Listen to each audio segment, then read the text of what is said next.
Good morning, class. I just wanted to start off by saying I think this is a fantastic topic to think about. I never really thought that I would be trying to understand how an astronaut would think or be picked, and I think it's a fantastic idea to kind of run through personality traits and psychological traits. And some of the articles that I actually found were very informative of what it takes to become an astronaut and some of the psychological and physical rigors that they go through. So, I wanted to start off with a study that I found about going to Mars. And before we actually go to Mars or do any interplanetary exploration, we obviously need to know about the behavioral traits that are going to happen for extended periods of confinement away from the Earth. And I found this to be the most pertinent way of understanding how astronauts can have a stressful environment and have to deal with a lot of mental issues when facing confinement away from the Earth and a lot of critical operations that need to happen while they're being an astronaut. Uh, this study was conducted over 520 days of 8 astronauts being in confinement in a mission critical capsule in Russia. And it was for the study of confinement for going to Mars. One of the extremely interesting points of this study is 93% of the weeks that these astronauts were in confinement, they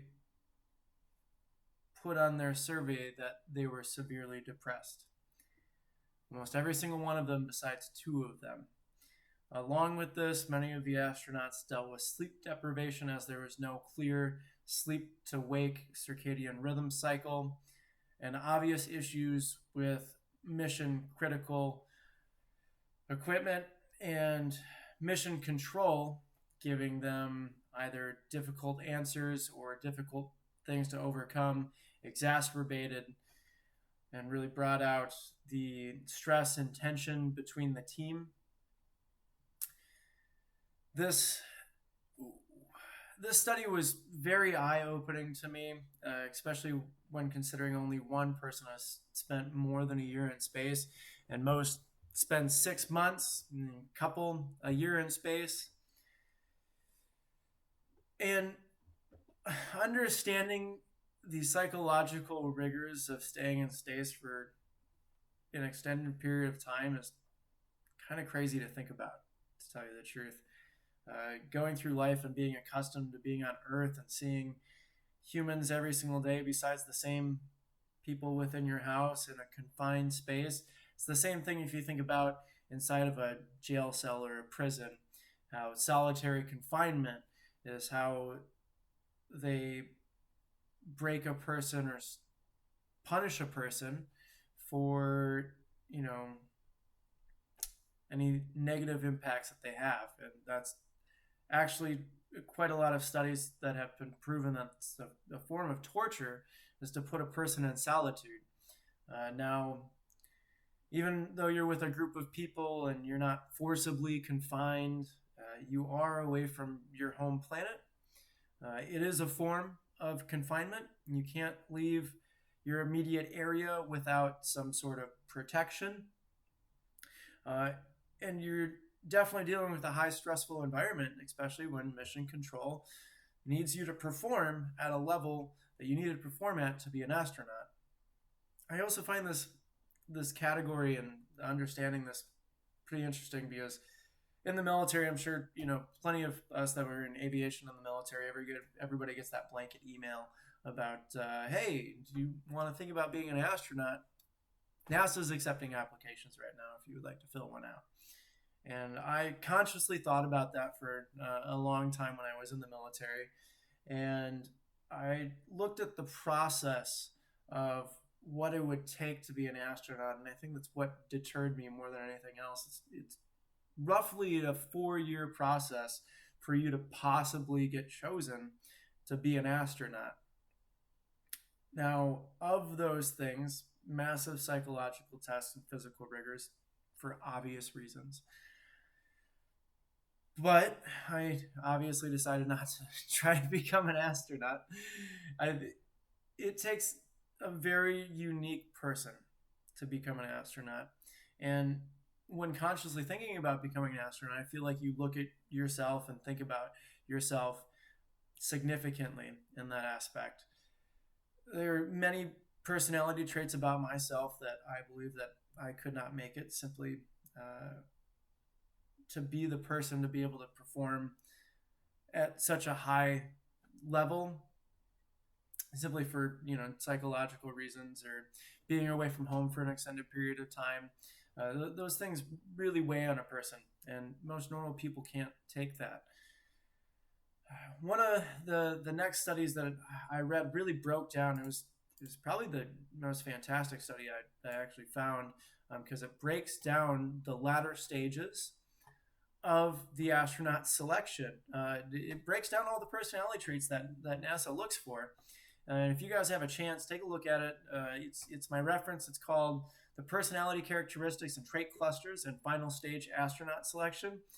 If we're talking about this category, I couldn't think of a better category, obviously, or a better article to relay this. They break it down into many different categories. I won't give you all of them, but I'll give you some of them to kind of give you a little bit of background about the article. Instrumentally, it refers to overall goal seeking and achievement and motivation. Expressivity, a measure of interpersonal orientation, sensitivity, and concern. Verbal aggressiveness and negative communion. Obviously, that's a very important subject to talk about. Everybody is going to have some sort of verbal aggressiveness and negative communion. How somebody overcomes that is, I believe, what NASA obviously looks for. Negative instrumentally, traits associated with negative form of goal seeking, such as being arrogant, dictatorial. This is important between instrumentally and negative instrumentally. NASA looked for the right stuff, the wrong stuff, and the no stuff. The right stuff obviously was being, admiral, part of a team, not, being arrogant, really being humble. The no stuff was basically, being lazy, not motivated, and the negative stuff was obviously, dictatorial and, seeking forms of only doing something to benefit yourself, basically. And obviously, some other personality traits to go along with it. Mastery, extroversion, sociability skills, agreeableness, consciousness. And I found that study to be very interesting on how NASA really pulls through that, and it shows t-test samples and correlations, and also some facts about the different traits of men and women and how they can have completely different positive ways and some different negative ways in really associating within a team. But put together, it actually produces better teamwork. Just for a small example, men scored higher in competitiveness, but lower in expressivity and achievement strivings. Expressivity, I believe, is a big thing for teamwork. Somebody that's willing to express emotions, work through in a comprehensive, cognitive, and positive way of these are the issues that I'm having. I need to talk about them. I need to get through them so the team can move forward, and I don't hold them in, or I hold this grudge to eventually not cause teamwork or not want to do something for the team because of the issue that I'm having. A quote that I wanted to read you guys about personality traits for astronauts was, "They must be adventurous, but not reckless. They must be leaders who can also follow. They tend to be optimists, doers rather than thinkers. People accustomed to success, confident in their abilities, and good at compartmentalizing doubt and fear." I couldn't find a more concise A concise quote. Oh, jeez. I could not find a more concise quote about what it takes to be an astronaut or the personality traits.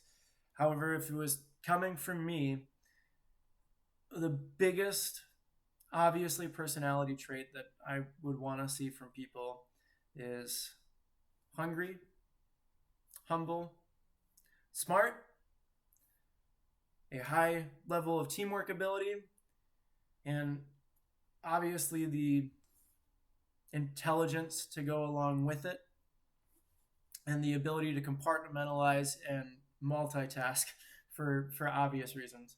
Um, Staying humble is one of the largest things I think a lot of people in the world can find to better teamwork or team build. And obviously, intelligence, you need it to be an astronaut. I don't want to say that you need to be some sort of introvert to be an astronaut, but if you're going to be confined for extended periods of time, you need to find those little happy things, and you need to be able to operate as your own person.